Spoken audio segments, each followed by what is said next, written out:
Sa nakaraan nating chapter, ay huli nating nakita si Dodgen na inaaresto ni Prosecutor Park sa kasong pakikisabwat sa ilegal na pautang ni Boss Wang. Kinabukasan, sa gusali ng prosecution service ay makikita natin ang ating bida na nakapuso sa kanyang kinauupuan, at mula sa labas ay narinig niya ang isang taong nakikipag-usap sa kalbong si Manager Lee. Ito ay walang iba kundi ang mismong prosecutor na umaresto sa kanya kagabi. Nagpapasalamat ang lintik na ito sa kay Kalbong Lee dahil ito pala ang nagpapaaral sa kanyang anak sa abroad. Sinabi niya kay Kalbong Lee na wala na silang ipag-alala pa ni Madam dahil siya na daw ang bahala kay Dodgen. Ipinaalala niya na ang dahilan kung bakit siya naging prosecutor ay upang linisin ang mga basura sa lipunan, at yun mismo ang gagawin niya ngayon. Kaya ibahagi na lang daw ni Kalbong Lee ang kanyang taos-pusong pasasalamat sa Madam. At sa harapan ni Dodgen, ay ibinagsak niya ang mga papeles na naglalaman ng lahat ng reklamong isinampa laban sa kanya. Nagkunwari pa siyang nag-aalala at tinanong si Dodgen kung ano ba ang pinaggagawa nito sa buhay niya. Iginiit na ang mga kasong ito ay maglalagay sa kanya sa kulungan ng hindi hihigit sa 10 taon. At ibinunyag rin niya na marami na siyang nakalap na ebidensya upang patunayan ang koneksyon ni Dodgen sa iligal na pautang ni Boss Wang. Subalit sa kabila ng kanyang pandidiin, ay nanatili pa ring walang kibo itong si Dodgen na tila ba hindi naniniwala sa mga pinagsasabi ng hinayupak sa harapan niya. Napansin rin ito ng prosecutor at tinanong si Dodgen kung sa tingin niya ba ay biro lamang ang lahat ng ito. Subalit natigilan siya nang tinanong siya ni Dodgen kung si Hong Hee-ju ba ang may pakana sa lahat ng nangyayaring ito. At syempre ay hinding pwedeng ibunyag ng prosecutor ang koneksyon niya sa Madam. Kaya naman ay nanatili siyang kalmado at nagkunwaring hindi kilala ang taong sinasabi ni Dodgen. Napansin naman ni Dodgen na base sa attitude ng prosecutor sa harapan niya, ay nakakasigurado siyang napataob na nila ang grupo ni Boss Wang. At ang tanging dahilan kung bakit hinayaan niya ang mga hinayupak na ito na dalhin siya rito ay upang maiwasan na rin ang gulo. Subalit nang mapansin niyang hindi na maganda ang sitwasyon, ay tila ba gusto niya na lamang wasakin ang buong gusaling ito. At gamit ang natatagong lakas ng loob, ay buong tapang na hinarap ng prosecutor si Dodgen, ipinaalala na ang tao sa harapan niya ngayon ay isang prosecutor, kaya naman ay kung maaari ay seryusuhin niya na ang mga bagay na ito. Dahil kung hindi ay magkakagulo talaga, ipinaalala ngayong nandito na siya ay sisiguraduhin niyang tapos na ang maliligayang araw ni Dodgen. Subalit nawala din ang kumpiyansang ito nang matalim siyang tinitigan ni Dodgen. Tiklop din pala itong hinayupak na ito.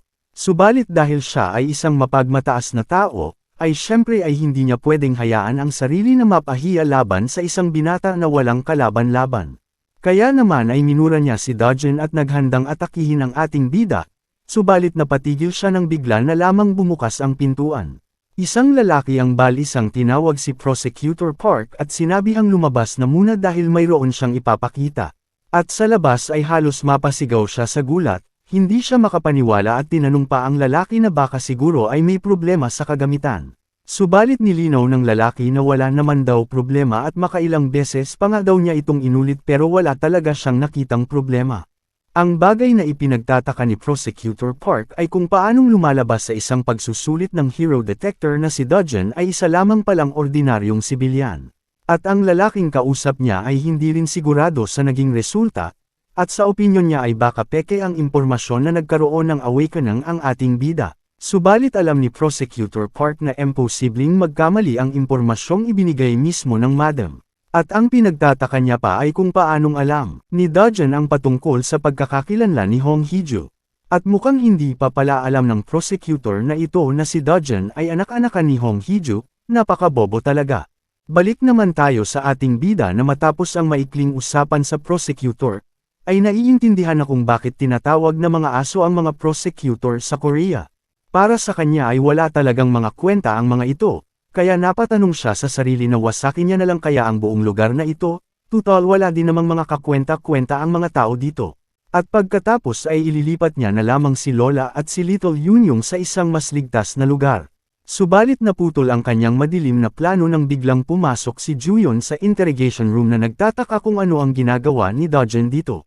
Kaya sumagot naman si Dodgen na hindi rin niya alam kung bakit. At dahil alam ni Juyon itong pag-uugali ng ating bida, ay pinagsabihan niya itong wag gumawa ng kung anumang ikasasama ng sitwasyon niya. Ipinaalala niya na kung gagamit siya ng dahas ay mas lalala ang kanyang kinatatayuan. At base sa mga salitang ito, ay tinanong siya ni Dojin kung balak niya ba siyang tulungan. Subalit sumagot lamang si Juyon na hindi mismo ganoon, nilinaw niya na ginagawa niya lamang ito dahil alam niyang walang ginawang masama si Dojin. At hindi rin niya pwedeng hayaan ang isang inosenteng sibilyan na mahatulan ng maling mga paratang, kaya wala siyang magagawa kundi ang itama ang kamaliang ito. Subalit natawa na lamang si Dojin sa mga pinagdadahilan nitong ating binibini, dahil syempre ay alam naman natin kapatid kung bakit siya nito tinutulungan. Idinagdag rin ni Juyon na magsisimula na ang imbestigasyon ng Hero Association patungkol sa kanyang peking Hero ID, at ang nangyaring insidente sa Mapo Reef. Paano naman ang aking pamilya? Tanong ni Dojin kay Juyon.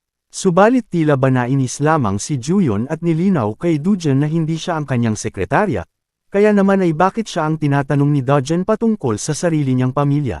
Subalit isang titig lamang kay Dojin ay tiklop na siya kaagad. Kaya sinabi niya kay Dojin na wala na siyang kailangang ipag-alala pa dahil sinigurado niya nang nasa maayos ng sitwasyon ang pamilya niya. Ikinatuwa naman ito ni Dojin at sinabing hindi niya kakalimutan ang tulong na ito.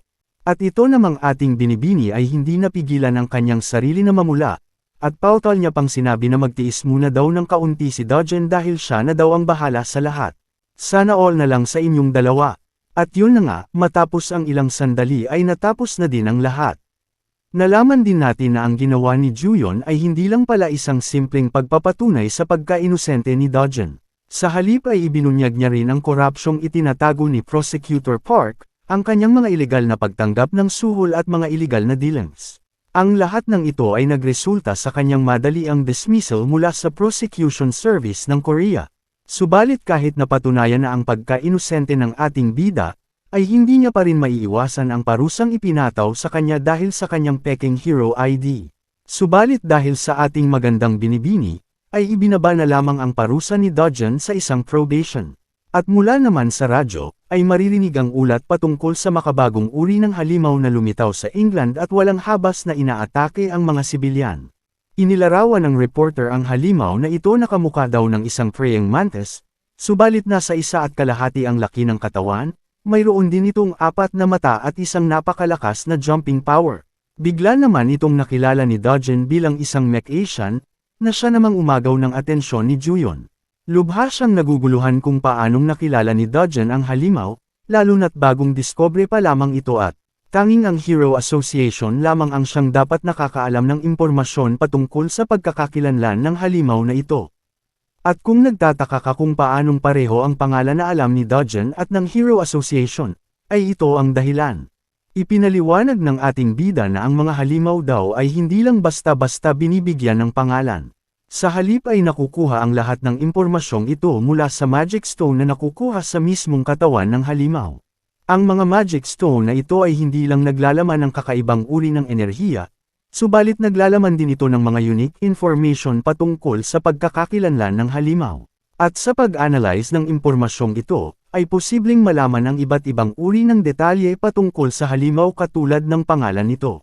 Sa panibagong mundong ito ay ginagamit ang siyensya upang pag-aralan ang mga impormasyong ito, subalit sa kanyang dating mundo ay pawang mahika lamang ang kanilang ginagamit. Sa madaling salita ay wala naman talagang masyadong pagkakaiba sa mundong ito at sa dati niyang mundo, at kapag lumitaw ang parehong halimaw mula sa kanyang dating mundo, ay madali rin niya itong makikilala. Ibinunyag niya kay Juyon na hindi naman ganoon kahirap kalabanan ang mech-Asian. Ang tanging kailangan mo lamang ay ang fluid na makukuha mula sa red flower ant. Ang fluid na makukuha ay hindi delikado sa mga tao, subalit nagsisilbi ito bilang isang napakatapang na paralytic poison para sa mga mech-Asians. At base sa lahat ng impormasyong ito, ay hindi na alam ni Juyon kung ano ang sasabihin, kaya sa halip ay tinanong niya na lamang si Dojin patungkol sa kanyang tunay na pagkakakilanlan. Subalit nanatili lamang tahimik si Dojin, na siya namang nagpatindi ng tensyon. At nang sa wakas ay hindi na talaga matiis ni Juyon ang katahimikan, ay tinanong niya ulit si Dojin kung nakikinig ba ito sa mga pinagsasabi niya. Subalit tila ba nasa ibang mundo itong ating bida, at sa isang nakakatakot na tingin, ay buong seryoso niyang tinanong si Juyon kung pwede bang patayin niya na lamang ang hinayupak na si Hang Hee-ju.